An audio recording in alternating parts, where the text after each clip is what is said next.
What's up, everybody? 40 the Broadway Saiyan here, and in this video, I'm going to be going over things to do during reset on Eversoul, and as well as giving you guys a progress on my Eversoul account. Let's go ahead and get right to it.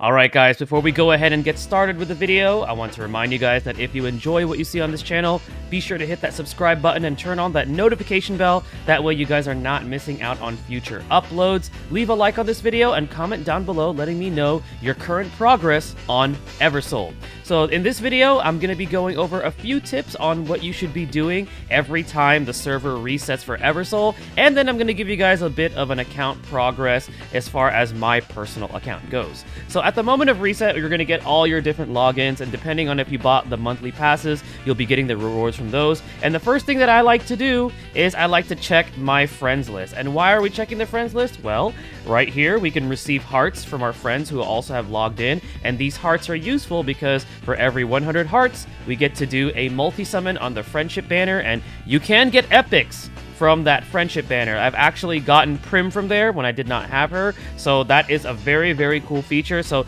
simply by just going to your friends list, go to receive all hearts, send all hearts to whoever's on your friends list, and then if you happen to have any friend requests, as long as you have spots available, you can choose to add people who have sent you friend requests, so then that way you are receiving more hearts. And this ties into the town feature, because anytime you have the ability to visit each other's towns when you're friends with somebody, you also get hearts if they visit your town and do an exploration and all that good stuff. So more friendship points for you, more summons, more chances to get epic units. Now the next thing that I like to do is simply just go onto quest and check to see what I have to do for my daily quest. So you just scroll down and simply just look through what you gotta do. All this stuff is pretty easy. You know, try dual gate 1 time, talk with souls 2 times, try gate breakthrough. All of this stuff will help you get more rewards and more resources that you could save for upcoming units that you're pretty excited for, or maybe units that you're still trying to chase. So this is another thing that I recommend that I like to do whenever I log in during a server reset.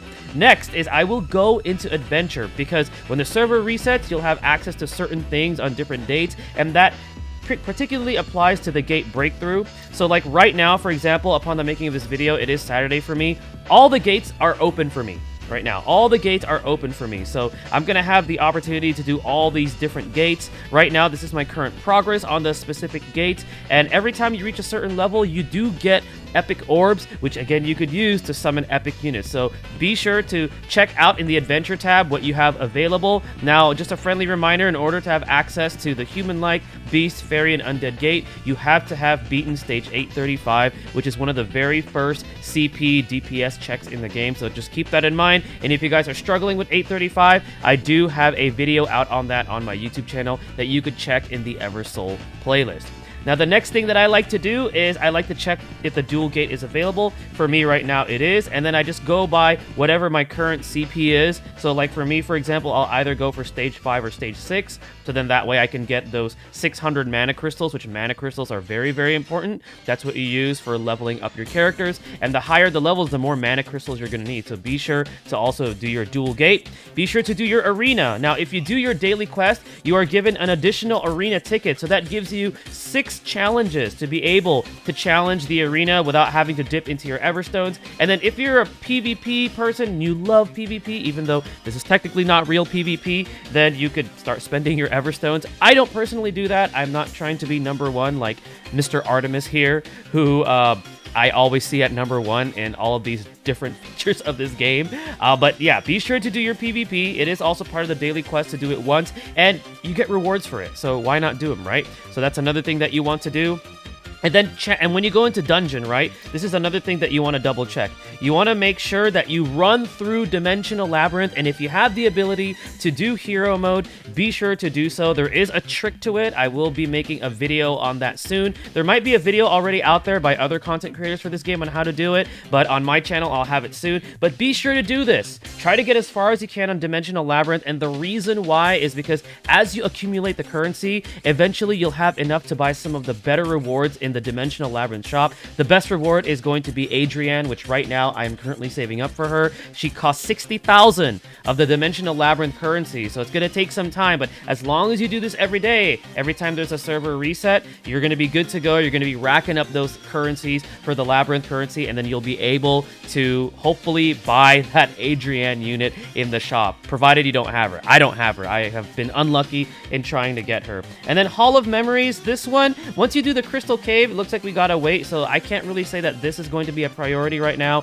at reset, because this seems to be more like on a weekly basis unless they decide to change it. But I just decided to just click on it just in case some of you guys that are watching my videos are asking me, oh, what about the Hall of Memories? What are we supposed to do with that, right? So that's some of the things that I like to do. Go into the Adventure tab, and then I'm gonna go right into town. And the reason why is I might have some current part-time jobs that need to be completed. Like, for example, right now I have 11 of them. We're going to go ahead and complete them here as soon as it loads. So I'm going to go ahead and do that. And as you can see right here, because of all the friends that I have, I've earned 30 friendship hearts just because they came into my town and helped me with an expedition, which is really, really cool. So I'm going to go here and I'm just going to go ahead and receive all. Look at all these sweet rewards that we got. And then whatever is available, I simply just like to auto-deploy. I don't see any reason for me to have to manually select because I know I'm going to get resources anyways. I don't really think it makes that much of a difference, at least for me.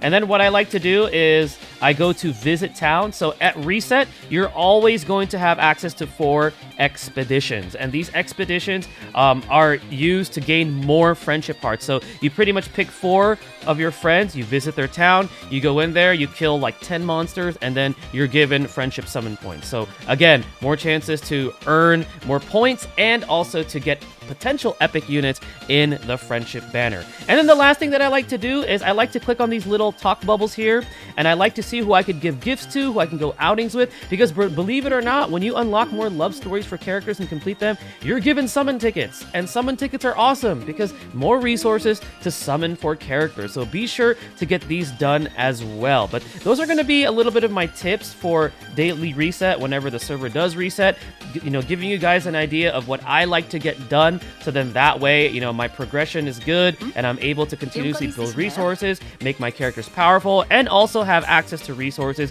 when future banners come out. Now we get to the good part of the video. Well, I would say it's the good part and show you guys my account progress. So as far as souls, this is what I currently have. I don't have Adrienne and Ingame. I'm a little salty because I have fellow content creators who I'm really good friends with that pulled them like right away, and I still don't have them, but this is currently what I have.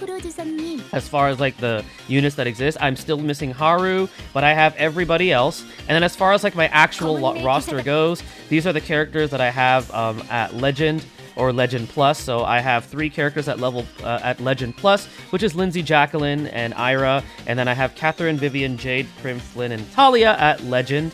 And then afterwards, here are some of my Epic Pluses. A lot of my units are Epic Plus. I did do a lot of pulls when I was able to build up some resources, and I did spend a little bit because when it comes to these gacha games, if it really does entice me and I really think that it's a great game, and so far the presentation of this game and the communication with the devs and everything that they've done has been phenomenal, I will support it. So yes, I would say I'm about a dolphin at this game. I'm not a whale. I'm definitely not a whale, but I would say dolphin level. But these are the rest of my units right here.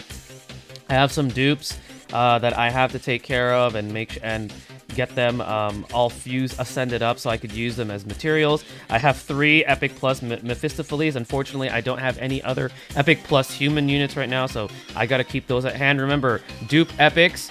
Don't just waste them right away, because if you want to get an epic unit all the way up to the highest level, you have to have 8 dupes of them.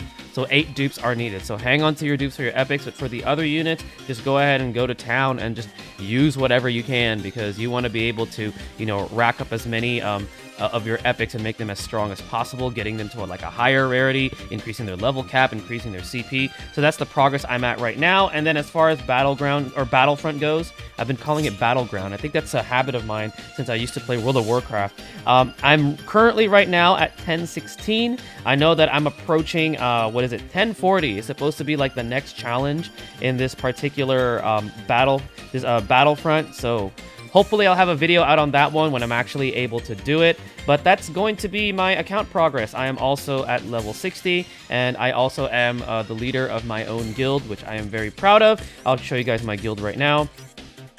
My guild is called BatoytoyKai. For those of you that know me, you'll understand the reference. But yeah, this is my account progress, and those are also going to be my tips on what to do during daily refresh. Hopefully it helps you guys out. Thank you guys again for watching the video. Stay tuned for more Eversoul content and other content on this channel, and stay blessed, everybody.